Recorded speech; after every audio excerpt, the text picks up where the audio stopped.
None of this is natural. None of it is inevitable. The scale of the housing crisis in this country and how it affects ordinary people, all of it is a consequence of policy.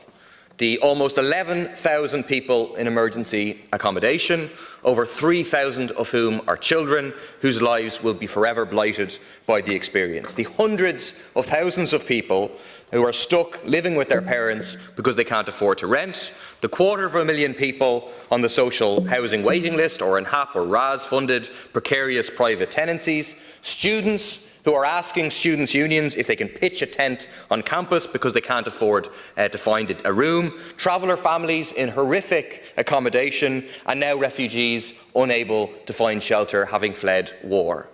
None of that is natural, none of it is inevitable. It is the consequence of years and years of aggressive neoliberal policies in housing by Fianna Fáil, Fine Gael, Labour and the Green Party. And it is all based on a policy which says that the right of all of those people to a home comes second to the right of developers and the right of big corporate landlords to maximise their profit. Fundamentally, their right to do what they want with their private property to maximise their profit comes before the right of society to say, no, we want people in one of the wealthiest countries in the world to actually have a home. It's the consequence of commodification, privatisation and financialisation of housing that unfortunately is taking place right around the world.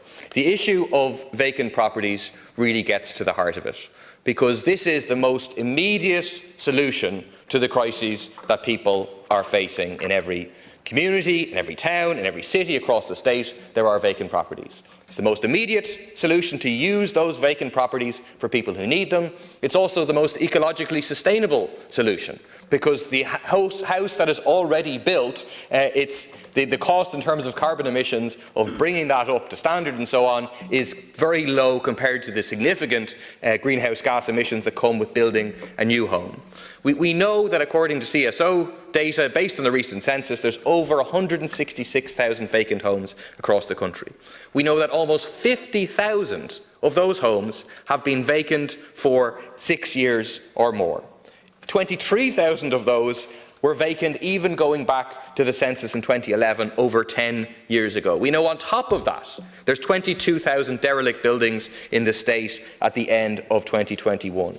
Even allowing for a certain amount of overestimation of long-term vacant properties, it's clear there is massive potential to immediately bring vacant properties into use as social and affordable homes for the tens of thousands of households desperate for somewhere affordable to live.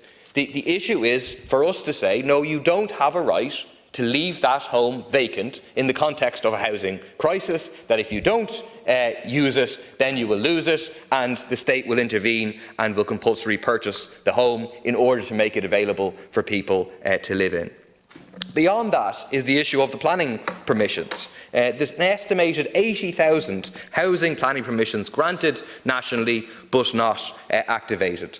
In the Dublin area, the most recent Housing Supply Coordination Task Force report for the last quarter of 2021 notes there are granted permissions for about 75,000 homes.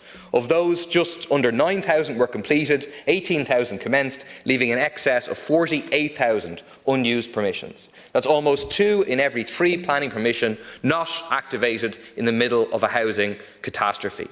The Dublin Democratic Planning Alliance collected data on strategic housing developments. By February 2022, that toxic process had granted permission for almost 70,000 units, less than 13,000 had commenced. Even allowing for those under judicial review, there's still 40,000 unused permissions worldwide. So what do we know about who is hoarding this land with planning permissions? Cairn Homes, a stock valuation of close to €600 million, owns land banks that could accommodate 17,700 homes.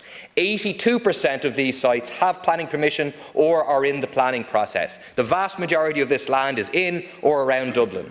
But Cairn plans to complete just 1,500 homes this year in the middle of a housing crisis.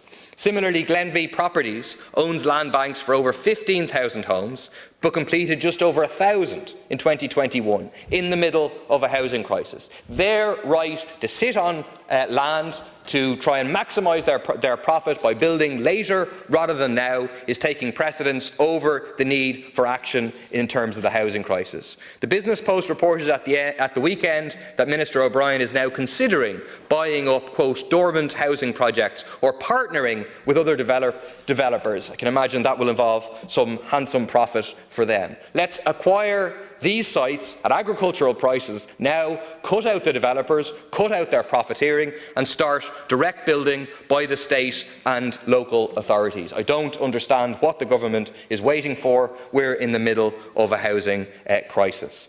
We need a state construction company to deliver all of this, providing thousands of high-quality, well-paid jobs and apprenticeships, working with local authorities to prepare and retrofit vacant properties for occupation, and to build new homes on the land banks which are currently being hoarded. The market, which this government defends and allows to rule, has failed to deliver housing completely for a very long time now. The state must step in and do what the market will not.